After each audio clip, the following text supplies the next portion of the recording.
ತುಲಾ ರಾಶಿಯ ಅಧಿಪತಿಯಾದ ಶುಕ್ರನು ಕೇತುವಿನ ಜೊತೆ ಏಕಾದಶದಲ್ಲಿದ್ದು ನಂತರ ಬುಧನ ಮನೆಯಾದ ವ್ಯಯತ್ವಸ್ಥಾನ 12ನೇ ಮನೆಯನ್ನ 1/8/26 ಪ್ರವೇಶ ಮಾಡ್ತಾ ಇರುವಂತದ್ದು. ಹಾಗೆಯೇ ತುಲಾ ರಾಶಿಯಿಂದ ದಶಮದಲ್ಲಿ ಒಂದು ಮಹಾಯೋಗ ಭೌಗೋಳಿಕವಾಗಿ ಸೃಷ್ಟಿಯಾಗಿರುವಂಥದ್ದು. ಭೌಗೋಳಿಕವಾದ ವ್ಯವಸ್ಥೆಯ ಮೇಲೆ ನಮ್ಮ ಜೀವನ ವಿಜ್ಞಾನ ಭೌಗೋಳಿಕ ವಿಜ್ಞಾನದ ಜೊತೆಗೆ ಬೆರೆತು ಹೋಗಿರುವಂಥದ್ದು. ಪ್ರತಿ ಜೀವಿಯ ಸೃಷ್ಟಿ ಆಗಬೇಕು ಅಂದ್ರೆ ಈ ಪ್ರಕೃತಿಯಲ್ಲಿ ಆಗಬೇಕು, ಈ ಪ್ರಕೃತಿಯನ್ನು ಆಧರಿಸಿ ಆಗಬೇಕು, ಪ್ರಕೃತಿಯ ನಿರಂತರತೆಯಲ್ಲೇ ಉಂಟಾಗುವಂಥದ್ದು. ಪ್ರಕೃತಿ ಸಹಜವಾಗಿ ಸೂರ್ಯೋದಯ ಮತ್ತು ಸೂರ್ಯಾಸ್ತಗಳ ಮೇಲೆ ಪ್ರತಿ ಜೀವಿಯ ಜೀವನ ಆಧಾರ ಉಂಟಾಗಿರುವಂಥದ್ದು. ಆ ಪ್ರಕೃತಿಯ ಒಂದು ವೈಸ್ಮಯದಿಂದಲೇ ಆ ಸೂರ್ಯನ ಕಿರಣಗಳಿಂದಲೇ ಜೀವ ವ್ಯುತ್ಪತ್ತಿ ಇತ್ಯಾದಿಗಳು, ಅವನ ಶಾಖದಿಂದಲೇ ಅಗ್ನಿತತ್ವದಿಂದ ದೇಹಕ್ಕೊಂದು ಆಕಾರ ಲಭ್ಯವಾಗಬಲ್ಲಂಥದ್ದು. ಪ್ರಕೃತಿಯ ಸಹಜತೆಯಿಂದಲೇ ಎಲ್ಲವೂ ಕೂಡ ನಡೀತಾ ಇರುವಾಗ ನಮ್ಮ ಪೂರ್ವಜರು ಋಷಿಮುನಿಗಳು, ನಮ್ಮ ಸನಾತನ ಧರ್ಮದ ಮಹಾಜ್ಞಾನಿಗಳು ಮಹಾವಿಜ್ಞಾನಿಗಳು ಯಾವ ರೀತಿಯಾದಂತಹ ಆಚರಣೆಯನ್ನು ತಂದರು ಅಂತಂದ್ರೆ, ಉದಾಹರಣೆಗೆ ಗುರುಪೂರ್ಣಿಮೆ ಶುಭಾಶಯಗಳು ಎಲ್ಲರಿಗೂ ಕೂಡ.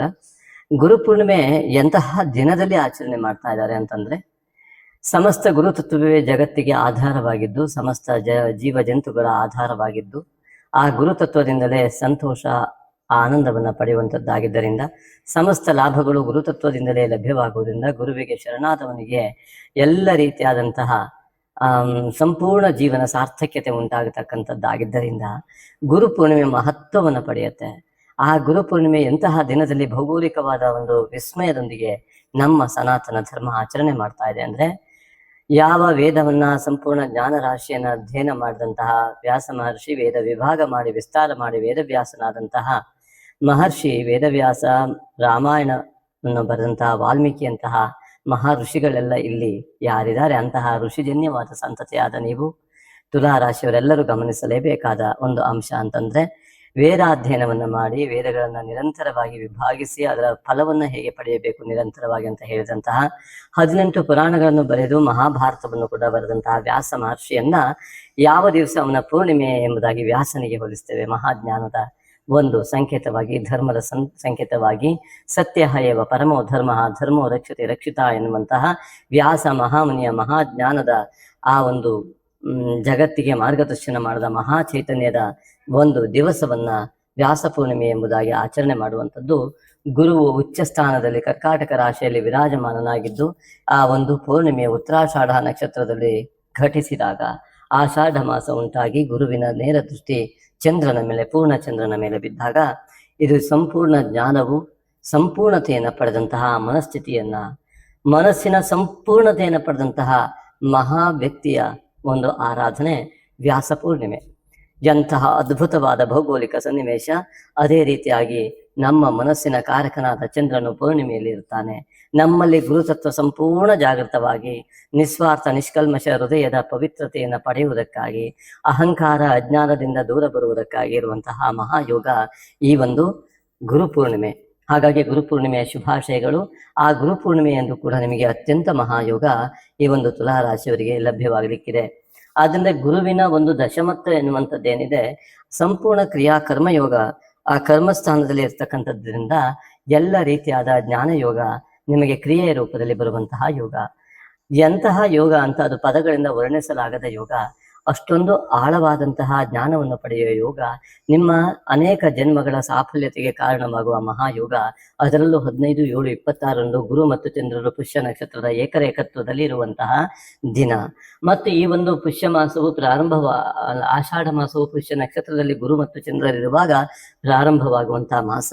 ಅದೇ ರೀತಿಯಾಗಿ ಬುಧನ ಯುತಿಯು ಕೂಡ ಬುದ್ಧಿಕಾರಕನಾದಂತಹ ಬುಧನ ಯುತಿಯು ಆತ್ಮಕಾರಕನಾದ ರವಿ ಮತ್ತು ಮನಃಕಾರಕನಾದ ಚಂದ್ರ ಮತ್ತು ಈ ಗುರುವು ಜ್ಞಾನಕಾರಕನಾಗಿ ಒಂದೆಡೆ ಸೇರುವ ಆಂತರಿಕವಾದ ಸೂಕ್ಷ್ಮ ಶರೀರದ ಅತ್ಯಂತ ಪ್ರಾಚುರ್ಯತೆಯ ಅನೇಕ ಜನ್ಮಗಳ ಸಾಫಲ್ಯತೆಯ ಫಲ ಲಭ್ಯವಾಗುವ ಯೋಗ. ಶುಕ್ರ ನೀಚತ್ವದಿಂದ ನಿಮಗೆ ಅರ್ಹತೆ ಇಲ್ಲದಂತಾಗುವ ಯೋಗ ಎಲ್ಲವೂ ಒಟ್ಟಿಗೆ ಬಂದಿದೆ. ಹಾಗಾಗಿ ಇದನ್ನು ಹೇಗೆ ಅಂತ ಹೇಳಿದ್ರೆ, ನಮಗೆ ಅನಾರೋಗ್ಯ ಆಗಿದೆ, ಜ್ವರ ತುಂಬಾ ಬಾಧಿಸ್ತಾ ಇದೆ, ಎದುರುಗಡೆ ಉತ್ತಮವಾದಂತಹ ನಮಗೆ ಇಷ್ಟವಾದ ಆಹಾರ ಇದೆ, ಸ್ವೀಕರಿಸೋದಕ್ಕೆ ನಾವು ಅನರ್ಹರಾಗಿದ್ದೇವೆ. ಒಂದು ನಾಲಿಗೆ ರುಚಿ ಕಳ್ಕೊಂಡಿರುತ್ತೆ, ಇಲ್ಲ ಅದು ತಗೊಂಡ್ರೆ ನಮ್ಮ ಅನಾರೋಗ್ಯಕ್ಕೆ ಮೂಲ ಕಾರಣ ಆಗ್ತಾ ಹೋಗುತ್ತೆ. ಆದ್ರಿಂದಾಗಿ ಅದನ್ನು ಜೀರ್ಣಿಸುವ ಶಕ್ತಿ ಇಲ್ಲದ ಮನಸ್ಥಿತಿಯಲ್ಲಿ ನಾವಿರ್ತೇವೆ, ದೇಹ ಸ್ಥಿತಿಯಲ್ಲಿ ಇರ್ತಾ ಇದೆ. ಆದ್ರಿಂದ ಮನಸ್ಸು ಅರ್ಹತೆಯನ್ನು ಪಡೆದಾಗ ಆ ಸೂಕ್ಷ್ಮ ಶರೀರದ ಯೋಗ ಸಂಪೂರ್ಣವಾಗಿ ರೋಗದಿಂದ ವಿಮುಕ್ತವಾಗುತ್ತೆ. ದೇಹ ರೋಗದಿಂದ ವಿಮುಕ್ತವಾಗುವಾಗ ಸೂಕ್ತವಾದ ಔಷಧೋಪಚಾರಗಳು ಬೇಕಲ್ವಾ? ಅದೇ ರೀತಿಯಾಗಿ ಆ ಒಂದು ಆಂತರಿಕ ಸೂಕ್ಷ್ಮ ಶರೀರ ಸಂಪೂರ್ಣವಾಗಿ ಬಲಗೊಂಡಾಗ ನಮ್ಮ ಯೋಗಗಳು ಸೃಷ್ಟಿಯಾಗ್ತವೆ, ಸಮಸ್ತ ವಿಧವಾದ ಆ ರೋಗ ಮುಕ್ತತೆ ಉಂಟಾಗ್ತದೆ. ಇದು ತುಂಬಾ ಆಳವಾದ ವಿಚಾರ. ಆದ್ರೂ ಕೂಡ ಈ ತುಲಾ ರಾಶಿಯವರು ಅನೇಕರು ನಮ್ಮ ವಿಡಿಯೋವನ್ನ ಬಹಳ ವರ್ಷಗಳಿಂದ ನಿರಂತರವಾಗಿ ನೋಡ್ತಾ ಬಂದು ಪ್ರೋತ್ಸಾಹಿಸಿದ್ದಾರೆ. ಅವರ ಒಂದು ಉತ್ತಮ ಪ್ರೀತಿಗಾಗಿ ನನ್ನ ಆತ್ಮೀಯ ಧನ್ಯವಾದಗಳನ್ನು ಅರ್ಪಣೆ ಮಾಡ್ತಾ ಈ ಒಂದು ಕೆಲವಷ್ಟು ವಿಚಾರಗಳನ್ನ ತುಲಾ ರಾಶಿಯವರಿಗೆ ವಿಶಿಷ್ಟವಾಗಿ ನಿಮ್ಮ ಒಂದು ಜ್ಞಾನಮಟ್ಟ ಅರ್ಥಾತ್ ನಮ್ಮ ಹೇಳುವಿಕೆಯನ್ನು ತಿಳಿದುಕೊಳ್ಳುವ ರೀತಿ, ಯಾರೋ ಒಮ್ಮೆ ನೋಡಿದಾಗ ಗೊತ್ತಾಗದೇ ಇರ್ಬೋದು, ನಮ್ಮ ನಿರಂತರ ವಿಡಿಯೋ ನೋಡಿದವರಿಗೆ ನಾವು ಯಾವ ಬೇಸ್ ಇಟ್ಕೊಂಡು ನಾವು ಹೇಳ್ತೀವಿ ಅನ್ನೋದು ಜ್ಞಾನ ಈಗಾಗಲೇ ಬಂದಿರುತ್ತೆ. ಹಾಗೆ ಅವರಿಗೆ ಸುಗಮವಾಗಿ ಅರ್ಥವಾಗ್ತದೆ ಅನ್ನುವ ಚಿಂತನೆಯೊಂದಿಗೆ ಈ ತುಲಾ ರಾಶಿಯವರನ್ನ ಅತ್ಯಂತ ಆತ್ಮೀಯ ಗೌರವದೊಂದಿಗೆ ಈ ಒಂದು ವಿಶಿಷ್ಟವಾದ ಫಲವನ್ನು ಹೇಳೋದಕ್ಕೆ ಪ್ರಯಾಸ ಪಡ್ತೇನೆ. ಇಲ್ಲಿ ಮುಖ್ಯವಾಗಿ ಶುಕ್ರ ನೀಚನಾಗಿದ್ದರಿಂದ ಅರ್ಹತೆಯನ್ನ ಸೃಷ್ಟಿಸಿಕೊಳ್ಬೇಕಾಗತ್ತೆ. ಅದಕ್ಕೆ ಏನ್ ಮಾಡ್ಬೋದು? ದೈವ ಬಲ ಸೃಷ್ಟಿಗಾಗಿ ಈಗ ಕಣ್ಣಿಗೆ ಕಾಣದ ವ್ಯವಸ್ಥೆ ಅವೆಲ್ಲ. ಮಾನಸಿಕ ಯೋಚನೆ ಚಿಂತೆ ಯಾರಿಗೂ ಇರ್ತದೆ, ನಮಗೆಲ್ಲಿ ಕಣ್ಣಿಗೆ ಕಾಣ್ತದೆ? ಮನಸ್ಸಿದೆ, ನಮ್ಮ ಮನಸ್ಸು ನಮಗೆ ಕಣ್ಣಿಗೆ ಕಾಣೋದಿಲ್ಲ, ಅನುಭವಕ್ಕೆ ಮಾತ್ರ ಬರ್ತದೆ. ಬುದ್ಧಿ ಕೂಡ ನಮ್ಮ ಮನಸ್ಸಿಗೂ ಕಾಣೋದಿಲ್ಲ, ನಮ್ಮ ಬುದ್ಧಿ ಅನುಭವಕ್ಕೆ ಬರ್ತದೆ, ಬೇರೆಯವ್ರಿಗೆ ತೋರಿಸೋದಕ್ಕಾಗೋದಿಲ್ಲ. ಜ್ಞಾನ ಕೂಡ ಅಷ್ಟೇ. ಆ ನಮ್ಮೊಳಗಿನ ಜ್ಞಾನ ಎಲ್ಲಿ ಯಾರಿಗೆ ಅಂತ ಹೇಗೆ ಪ್ರದರ್ಶನ ಮಾಡೋದು? ಅದು ಅಸಾಧ್ಯ ಅಲ್ವೇ? ಹಾಗಾಗಿ ಈ ಆತ್ಮವು ಕೂಡ ಒಳಗಡೆ ಇದೆ, ಅದು ಇದೆ ಅಂತ ನಮಗೆ ಗೊತ್ತಾಗ್ತಾ ಇದೆಯೋ ಇಲ್ವೋ ಅನ್ನೋದೇ ನಮ್ಮ ಸಂಶಯ ಆಗಿರ್ತದೆ. ಅಲ್ಲಿಯವರೆಗೆ ಆತ್ಮ ಸಾಕ್ಷಾತ್ಕಾರಕ್ಕಾಗಿ ಹುಟ್ಟಿರುವ ಈ ಒಂದು ಮನುಷ್ಯ ಜನ್ಮ ಅಂತ ಇದರಲ್ಲಿ ಈ ಒಂದು ಆಂತರಿಕವಾದ ಆ ಶರೀರ ಏನಿದೆ, ಸೂಕ್ಷ್ಮ ಶರೀರ, ಅದರ ಪ್ರಾಬಲ್ಯತೆ ಇಲ್ಲದೆ ಇದ್ದಾಗ ನಮ್ಮ ಯೋಗಗಳನ್ನು ಅನುಭವಿಸುವುದು ನಮಗೆ ಕಷ್ಟ ಆಗ್ತದೆ. ಆ ಒಂದು ಸೂಕ್ಷ್ಮ ಶರೀರವನ್ನ ಪ್ರಾಬಲ್ಯಗೊಳಿಸುವುದಕ್ಕಾಗಿರುವುದೇ ದೇವತಾರಾಧನೆಗಳು. ಅದರಿಂದ ಮನೋಬುದ್ಧಿ ಅಹಂಕಾರ ಚಿತ್ತ ಮತ್ತು ಒಳಗಡೆಯ ಆತ್ಮ ಇವೆಲ್ಲದರ ಒಂದು ಸಮ್ಮಿಲನದಿಂದಾಗಿ ಉತ್ತಮವಾದಂತಹ ಪ್ರಾಬಲ್ಯತೆ ಉಂಟಾಗ್ತದೆ. ಅಂತಹ ಮಹಾಯೋಗ ಸೃಷ್ಟಿಯಾಗಿದೆ ಇಲ್ಲಿ. ರವಿಯಲ್ಲಿ ಲೀನವಾಗುವ, ಆತ್ಮನಲ್ಲಿ ಲೀನವಾಗುವ ಮನಸ್ಸು ಮತ್ತು ಬುದ್ಧಿ ಸಂಪೂರ್ಣವಾಗಿ ಆಂತರಿಕ ಬಲವನ್ನು ಹೆಚ್ಚಿಸ್ತದೆ. ಇದೇ ಧ್ಯಾನಾವಸ್ಥೆ, ಮಾನಸ ಪೂಜೆ ಇತ್ಯಾದಿಗಳು. ಹಾಗೆ ಜ್ಞಾನ, ಗುರು ಜ್ಞಾನಕಾರಕ, ನಮ್ಮೊಳಗಿನ ಜ್ಞಾನ ಸರಸ್ವತಿ, ಅನೇಕ ಜನ್ಮದಿಂದ ಬಂದಂತಹ ಅನುಭವ, ಇವೆಲ್ಲವೂ ಕೂಡ ಗುರು ಎಂಬುವಂತಹ ಶಬ್ದದಿಂದ 100 ಯೋಚನೆಗಳನ್ನು ಮಾಡಿದರೆ 100ಕ್ಕೆ 100 ಕೂಡ ಪರಿಪೂರ್ಣ ನಮ್ಮ ಜೀವನಕ್ಕೆ ಯೋಗ್ಯವಾದ ಯೋಚನೆಗಳಾಗಿ, ನಮ್ಮ ಜೀವನದ ಸಂತೋಷ ನೆಮ್ಮದಿಗೆ ಸಂಪೂರ್ಣ ಬಲ ನೀಡುವ ಯೋಚನೆಗಳಾಗಿದ್ದರೆ ಅದೇ ಪರಿಪೂರ್ಣತ್ವ ಪೌರ್ಣಿಮೆ. ಆದ್ದರಿಂದಾಗಿ ಪೌರ್ಣಿಮೆಯಂದು ಮತ್ತು ಈ ಚಂದ್ರಗುರು ಪುಷ್ಯ ನಕ್ಷತ್ರದಲ್ಲಿರುವ 15ನೇ ತಾರೀಕಿನಂದು ಮತ್ತು ಅಮಾವಾಸ್ಯೆಯಂದು ವಿಶೇಷವಾದ ಧ್ಯಾನಾವಸ್ಥೆಗೆ ನೀವು ಹೋಗಬೇಕು, ಮಾನಸ ಪೂಜೆಯನ್ನು ಮಾಡ್ಕೊಳ್ಬೇಕು. ಯಾವುದೇ ಮನಸ್ಸು ಕೂಡ ದೇಹವನ್ನ ನೇರವಾಗಿ ಕುಳಿತುಕೊಂಡು ನಾವು ಮಾನಸ ಪೂಜೆಗೆ ಕುಳಿತುಕೊಂಡ್ವಿ ಅಂತ ಆದ್ರೆ ನಮ್ಮ ಮನಸ್ಸೇ ಎಲ್ಲೋ ಹೋಗ್ತಾ ಇರ್ತದೆ, ಆಫೀಸ್ ಕಡೆಗೋ ಇನ್ನೆಲ್ಲೋ ಹೋಗ್ತಾ ಇರ್ತದೆ ಅಂತಂದ್ರೆ ಅದೇ ವಿಘ್ನ, ಅದೇ ಕೇತು ಬಾಧೆ ಅಂತ ಕರೆದಿರುವಂಥದ್ದು. ಹಾಗಾಗಿ ಯಾವುದೇ ಗ್ರಹಸ್ಥಿತಿಯ ದೇವತಾರಾಧನೆಯಲ್ಲಿ ಗಣೇಶ ಪೂಜೆ ಇಲ್ಲದೆ ಯಾವುದನ್ನು ಮಾಡೋದಿಲ್ಲ. ಯಾಕಂದ್ರೆ ವಿಘ್ನ ಬರಬಾರದು ಅಂತ.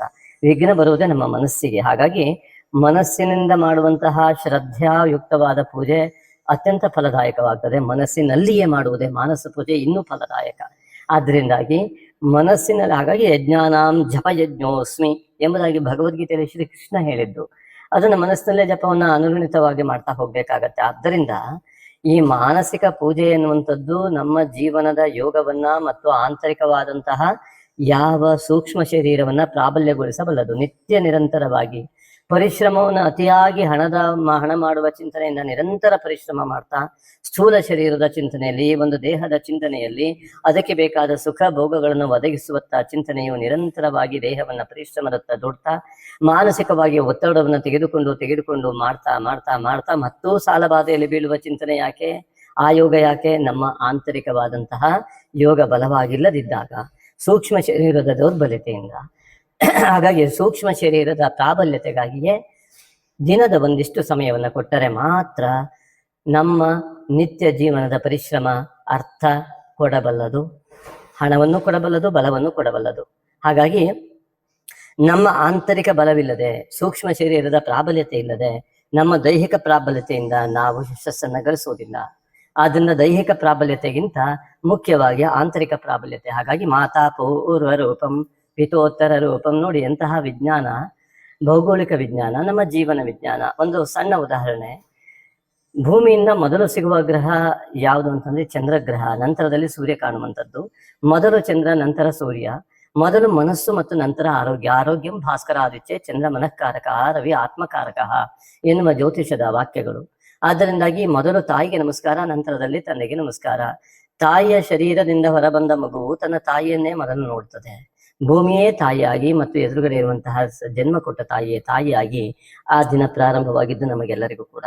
ಆದ್ದರಿಂದ ಮಾತೃತ್ವಕ್ಕೆ ಅತ್ಯಂತ ಹೆಚ್ಚಿನ ಪ್ರಾಧಾನ್ಯತೆಯನ್ನು ಕೊಡುವುದು ಮೊದಲ ಪ್ರಾಧಾನ್ಯತೆ ಎಂಬುದಾಗಿ ಪರಿಗಣಿಸಲ್ಪಡುತ್ತೆ.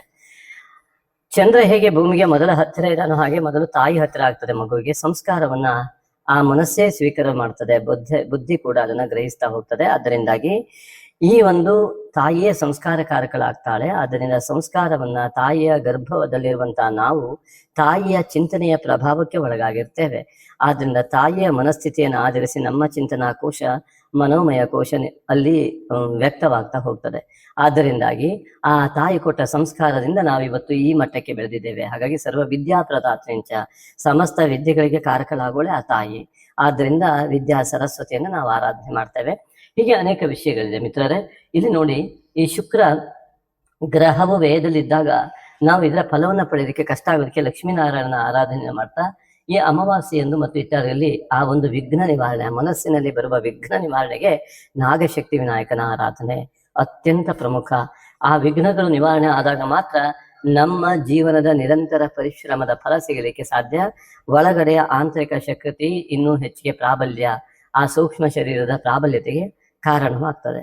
ಆದ್ದರಿಂದ ನಾವು ನಿತ್ಯ ಮಾಡುವಂತಹ ವ್ಯವಸ್ಥೆ, ಧ್ಯಾನಾದಿಗಳು, ಕುಲದೇವತಾ ಆರಾಧನೆ ಫಲ ಸಿಗಬೇಕಿದ್ದೆ ಈ ಒಂದು ನಾಗಶಕ್ತಿ ವಿನಾಯಕನ ಆರಾಧನೆ ಬೇಕು. ಹಾಗೆ ರಾಶಿಯಿಂದ ದ್ವಿತೀಯಾಧಿಪತಿಯಾದಂತಹ ಕುಜನು ಭಾಗ್ಯದಲ್ಲಿ ಗೋಚರವಾಗ್ತಾ ಇರುವಂತದ್ದು ಕುಲದೇವತಾ ಆರಾಧನೆ ಫಲದಿಂದ ಅನೇಕ ಕೋಟಿ ವ್ಯಾಜ್ಯಗಳಿಂದ ಮುಕ್ತ ಮತ್ತು ಕುಲದೇವತಾ ಆರಾಧನೆಯ ಸಂಪೂರ್ಣ ಫಲ ಜೊತೆಗೆ ಭೂಯೋಗ ಇತ್ಯಾದಿಗಳನ್ನು ಪಡೆಯುವಂತಹ ಮಹಾಯೋಗ. ಅದೇ ರೀತಿಯಾಗಿ ಅನೇಕ ವಿಧವಾದ ಶತ್ರುತ್ವ ನಿವಾರಣೆ ಕೂಡ ಸಾಧ್ಯ.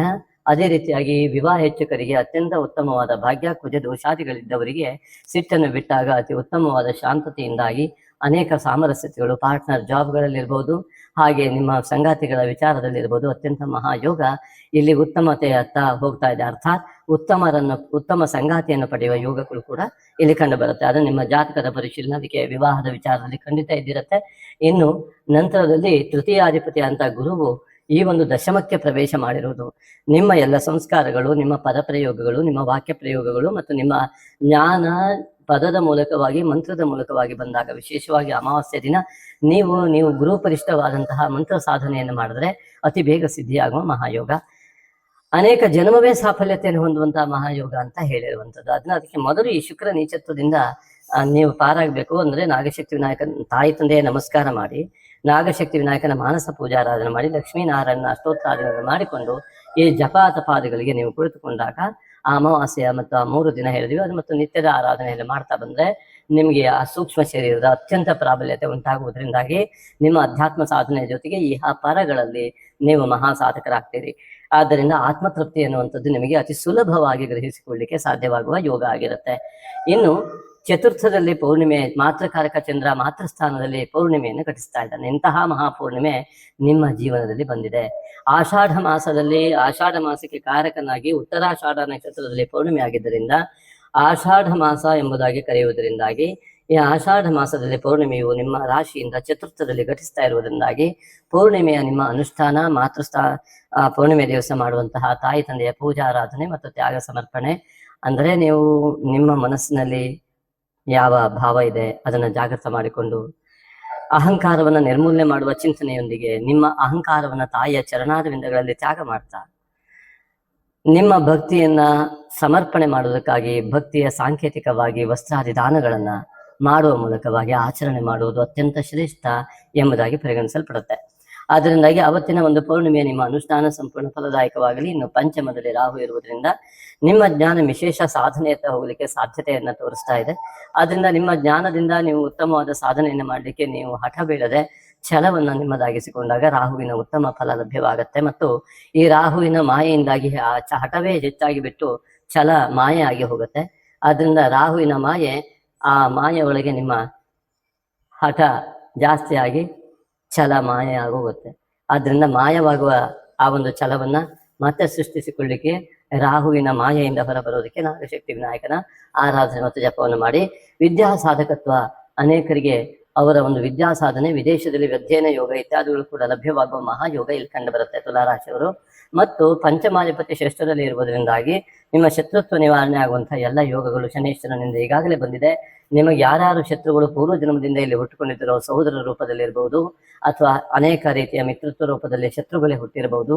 ಆ ಒಂದು ದೋಷ ನಿವಾರಣೆಗೆ ಶನೀಶ್ವರ ನಿಮಗೆ ಸಹಕಾರವನ್ನು ಖಂಡಿತ ಕೊಡ್ತಾನೆ. ಯಾಕೆಂದ್ರೆ ಶನೀಶ್ವರನ ದೃಷ್ಟಿ ಮತ್ತು ಶುಕ್ರನ ಪರಸ್ಪರ ದೃಷ್ಟಿಯಲ್ಲಿ ಕಂಡು ಬರ್ತಾ ಇದೆ. ಮತ್ತು ಅಮಾವಾಸ್ಯೆ ದಿನ ನೀವು ಮಾಡುವ ಅನುಷ್ಠಾನ ಬಲ ನಿಮಗೆ ಅತ್ಯಂತ ಉತ್ತಮವಾದ ಯೋಗವನ್ನು ನೀಡಿ ಸಮಸ್ತ ವಿಧವಾದ ಮಾಟ ಮಂತ್ರಾದಿ ದೋಷಗಳ ನಿವಾರಣೆಗೆ ಕಾರಣವಾಗ್ತದೆ. ಅದಕ್ಕೋಸ್ಕರ ಈಗಾಗಲೇ ಹೇಳಿದಂತೆ ಅಂತಹ ಸಮಸ್ಯೆ ಇದ್ದವರು, ದೃಷ್ಟಿ ದೋಷಾದಿ ಸಮಸ್ಯೆ ಇದ್ದವರು ನಾಗಶಕ್ತಿ ವಿನಾಯಕನ ಮೂಲ ಮಂತ್ರವನ್ನಕ್ಕೆ ನಿಮಗೆ ಇಷ್ಟವಾದ ಹಣವನ್ನು ಕಳಿಸುವ ಮೂಲಕವಾಗಿ ಆ ಒಂದು ಪೂಜೆಯ ಫಲಕ್ಕೆ ಭಾಜನರಾಗಬಹುದು. ಇನ್ನು ತುಲಾ ರಾಶಿಯಿಂದ ಸಪ್ತಮದ ಅಧಿಪತಿ ಕುಜ ಭಾಗ್ಯಕ್ಕೆ ಬರುವುದರಿಂದಲೇ ಅನೇಕ ಪತಿ ಪತ್ನಿಯರ ಯೋಗಗಳಿಂದ ಪರಸ್ಪರ ಜಾತಕದ ಪ್ರಭಾವದಿಂದ ಅತ್ಯುತ್ತಮವಾದ ಭಾಗ್ಯೋದಯ ಉಂಟಾಗುವ ಎಲ್ಲಾ ಯೋಗಗಳು ಇಲ್ಲಿ ಕಂಡು ಬರುತ್ತೆ. ಇನ್ನು ತುಲಾ ರಾಶಿಯಿಂದ ಅಷ್ಟಮಾಧಿಪತಿಯಾದ ಶುಕ್ರನ ವ್ಯಯದಲ್ಲಿ ಬರುವಂತದ್ದು. ಹಾಗಾಗಿ ಆ ಲಕ್ಷ್ಮೀನಾರಾಯಣನ ಆರಾಧನೆ ಇದು ಅತಿ ಮುಖ್ಯವಾಗಿ ಕಂಡು ಬರ್ತಾ ಇದೆ. ಭಾಗ್ಯದಲ್ಲಿ ರವಿ ಬುಧರಿದ್ದು ನಂತರದಲ್ಲಿ ದಶಮಕ್ಕೆ ಬರುವುದರಿಂದ ಭಾಗ್ಯವು ಕ್ರಿಯೆಯಾಗಿ ಪರಿವರ್ತನೆಯಾಗುವಂಥದ್ದು. ನಿಮ್ಮ ಯಾವ ಭಾಗ್ಯ ಇದೆ ಅದು ಕ್ರಿಯೆಯಾಗಿ ಪರಿವರ್ತನೆಯಾಗಿ ಫಲವನ್ನು ಕೊಡ್ತದೆ. ಹಾಗಾಗಿ ನಿಮ್ಮ ಕ್ರಿಯೆಗಳು, ಪ್ರತಿನಿತ್ಯದ ಕ್ರಿಯಾಕಲಾಪಗಳು ನಿತ್ಯವೂ ಕೂಡ ಅತಿ ಹೆಚ್ಚಿನ ಸಮಯ, ಪರಿಶ್ರಮ, ದೈಹಿಕ ಶ್ರಮ, ಮಾನಸಿಕ ಶ್ರಮ ಎಲ್ಲವೂ ಕೂಡ ಸಂಪೂರ್ಣ ಫಲ ಕೊಡುವಂತಹ ಮಹಾಯೋಗ. ಇಲ್ಲಿ ಗುರು ಅಸ್ತನಾದರೂ ಕೂಡ ಈ ರವಿ ನೋಡಿ, ಗುರು ರವಿಯಿಂದ ಅಸ್ತನಾಗತ್ತೆ, ಜ್ಞಾನ ಆ ಪಿತೃಕಾರಕದಿಂದ ಅಸ್ತ ಆಗತ್ತೆ. ಪಿತೃವರ್ಗದ ದೋಷಾದಿಗಳು ಬಂದರೂ ಕೂಡ ಈ ಅಮಾವಾಸ್ಯೆ ನಿಮ್ಮ ತರ್ಪಣ ಮತ್ತು ಆ ಸಾಧನೆಗಳು ಆ ಪಿತೃವರ್ಗದ ದೋಷದ ನಿವಾರಣೆಗೆ ಕಾರಣವಾಗತ್ತೆ. ತಂದೆಯೇ ಗುರುವಾಗಿ ಗುರುವಿನ ಸಂಪೂರ್ಣ ಫಲವನ್ನ, ಅರ್ಥಾತ್ ನಿಮ್ಮ ಪೂರ್ವ ಜನ್ಮದ ಪುಣ್ಯದ ಫಲವನ್ನು ಕೂಡ ತಂದೆಯ ಮೂಲಕವೇ ಪಡೆಯಬೇಕಾಗತ್ತೆ. ಅದಕ್ಕೆ ತಂದೆಗೆ ನಮಸ್ಕಾರ ಮಾಡಿಕೊಳ್ಳಿ. ಯಾರ್ಯಾರಿಗೆ ತಾಯಿ ತಂದೆಯರಿಲ್ಲ ಇಹದಲ್ಲಿ ಅವರೆಲ್ಲ ಕೂಡ ಮಾನಸಿಕವಾಗಿ ತಾಯಿ ತಂದೆಯನ್ನು ನೆನೆಸಿಕೊಂಡು ಪೂಜಾರಾಧನೆಯನ್ನು ಮಾಡಿ ಅದೇ ಆ ಮೂಲಕವಾಗಿ ಒಂದು ಕ್ರಿಯೆಗೆ, ನಿಮ್ಮ ಭಾಗ್ಯ ಎನ್ನುವುದು ಕ್ರಿಯೆಯಾಗಿ ಪರಿವರ್ತನೆಯಾಗಿ ಕರ್ಮದ ಫಲವನ್ನು ನೀಡುವ ಯೋಗ ಬಂದಿರುವುದರಿಂದಾಗಿ ಅಂತಹ ಅನೇಕ ಜನ್ಮದ ಪುಣ್ಯ ಫಲದ ಕರ್ಮಯೋಗವನ್ನ ನೀವು ತಂದೆಯ ಮೂಲಕ ಪಿತೃವರ್ಗದ ಆಶೀರ್ವಾದ ಮೂಲಕ ಪಡೆಯುವಂತಾಗಲಿ. ಏಕಾದಶದಲ್ಲಿ ಕೇತು ಇದ್ದುದರಿಂದಾಗಿ ನಿಮ್ಮ ಲಾಭಾಂಶ ಏನಾಗ್ತಾ ಇದೆ ಅಂತ ಅರ್ಥ ಮಾಡಿಕೊಳ್ಳಲಾಗದ ಸ್ಥಿತಿ ದೋಷಗಳು ಉಂಟಾಗುವುದರಿಂದಾಗಿ ಆ ಸ್ಥಿತಿಯ ಒಂದು ವ್ಯವಸ್ಥೆ ಏನಿದೆ ಅಂತಹ ದೋಷ ನಿವಾರಣೆಗಾಗಿ ನಾಗಶಕ್ತಿ ವಿನಾಯಕನ ಆರಾಧನೆಯನ್ನು ಮಾಡಿ ಆ ನಾಗಶಕ್ತಿ ವಿನಾಯಕ ನಿಮಗೆ ಸಫಲತೆಯನ್ನು ಉಂಟು ಮಾಡಲಿ, ಸಮಸ್ತ ದಶಮತ್ವದ ಕ್ರಿಯಾ ಫಲವನ್ನ ಎಲ್ಲ ರೀತಿಯಿಂದ ನೀಡುವಂತಾಗಲಿ ಅಂತ ಭಕ್ತಿಪೂರ್ವಕವಾಗಿ ನಾಗಶಕ್ತಿ ವಿನಾಯಕನಲ್ಲಿ ಪ್ರಾರ್ಥಿಸುತ್ತೇನೆ.